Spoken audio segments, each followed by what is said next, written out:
This might be my best buy yet. It's the Sugess Seaman reference SU116610LB. That's the black dial blue bezel colorway.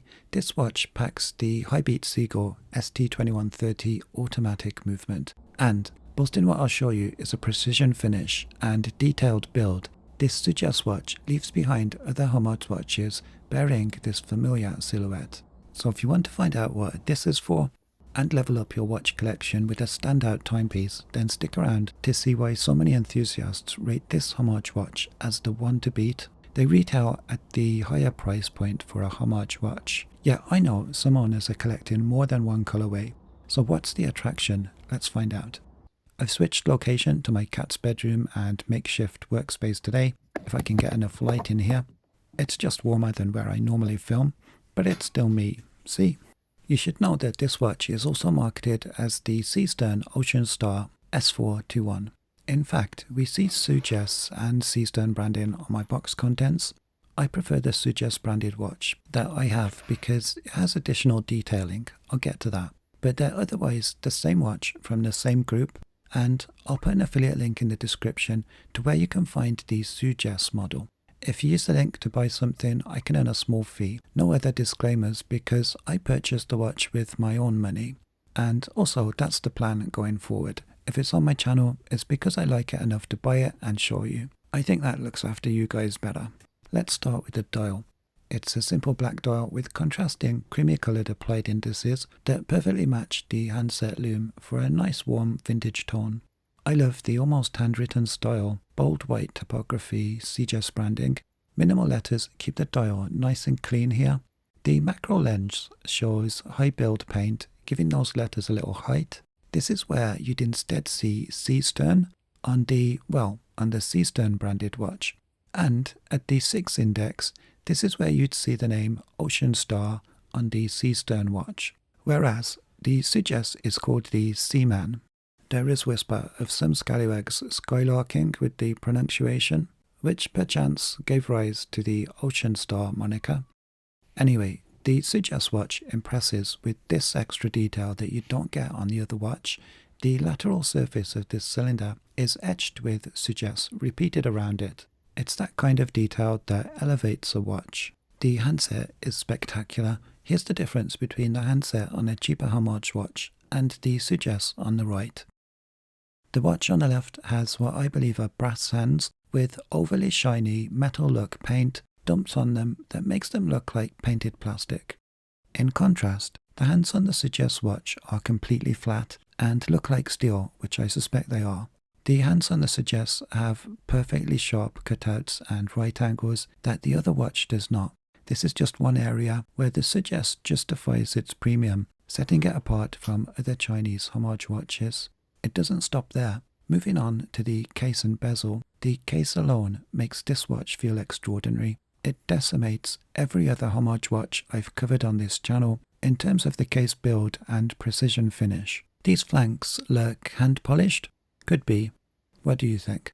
Also, on lesser cases, high polish can reveal an imperfect surface betrayed by distorted reflections, giving a cheap plastic-like appearance. But here, reflections stay sharp and clean. The 316L stainless steel case has meticulous finishing with crisp, precisely sculpted contours. This bottom edge, for example, looks razor sharp, yet it feels silky smooth to the touch thanks to precise chamfering and polishing. The front face of the lugs have refined satin longitudinal brushed finishing. Overall, the case finish is comparable with watches I might expect to pay at least a few £100s for, not a couple of hundred or thereabouts, as the Sugess typically sells for depending on any current offers. Okay, next, the case is slimmer than many other similar Homages can muster, especially where it matters. The dial, for example, is desirably closer to the crystal. This gives more clarity and legibility to the dial and handset than with a deep set dial.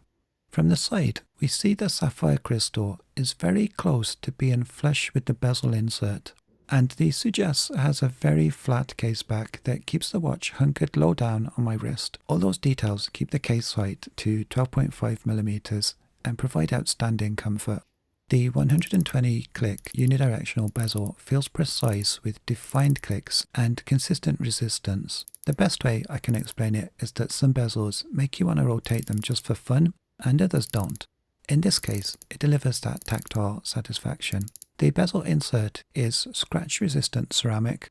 Its colour is kind of a muted blue, and notice the markings are not plain white, but kind of a silver grey to complete a refined, understated aesthetic. Oh yeah, going back to what I said about the dial being closer to the crystal, effectively that creates more space inside the case. So, despite having this flat case back, and if you must have yet another, you can optionally choose the watch with an NH movement to save some pennies. And it still fits inside this 12.5mm case, despite being nearly 1mm thicker than the SeaGull movement. My advice though is get the SeaGull ST2130 movement for a more special experience. It's got at least two big advantages.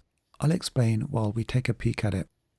I've not seen any other reviewers get the case back off this watch, and I don't have a special case back remover costing hundreds of pounds to tackle this, but I do have a dog toy from the supermarket that cost me £4.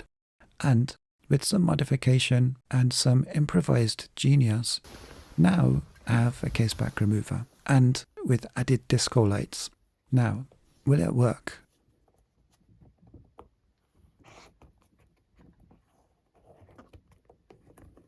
Victory, Adam.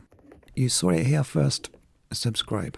Okay, the SeaGull ST2130 is a Chinese 25-jaw high-beat movement, one of many based on the workhorse Swiss ETA 2824-2 following the expiration of its utility patents. The reason you may prefer the SeaGull is that it's a 4 Hz high-beat movement, meaning you get a smoother motion of the seconds hand. Its beat rate is 28,800 vibrations per hour, or 8 beats per second. That's smoother than the NH35's 3 Hz movement. Each can be tightly regulated if you like to tinker, though out of the box the ST2130 might generally be the more accurate movement, and it tends to hold a tight regulation better across different positions, dial up, crown down, etc., to my best knowledge. The second very desirable advantage is that the SeaGull movement is designed for an instant date change, at midnight ideally if the hands are aligned properly, which mine are, rather than the NH35's annoying gradual rollover that takes around an hour to complete. My watch, which isn't that new, is running at -3 seconds a day, and I've never regulated it. The bracelet, I recall this gave an immediate tactile feedback that demanded my attention when I first handled the watch. It's the tight tolerances that are instantly noticeable, consistent through the links and the buckle. Every link moves with an exacting and precise motion, with controlled articulation and with no notable wobble. There are of course solid links and solid end links that meet the case perfectly. The polished milled clasp is Sugess signed, brushed here and signed again here. The sliding adjustment works exceptionally well, so no tools needed for any small adjustment you want to make throughout the day. Heads up, you may not have a spring bar removal tool that fits in here, but who would want to change a bracelet this good?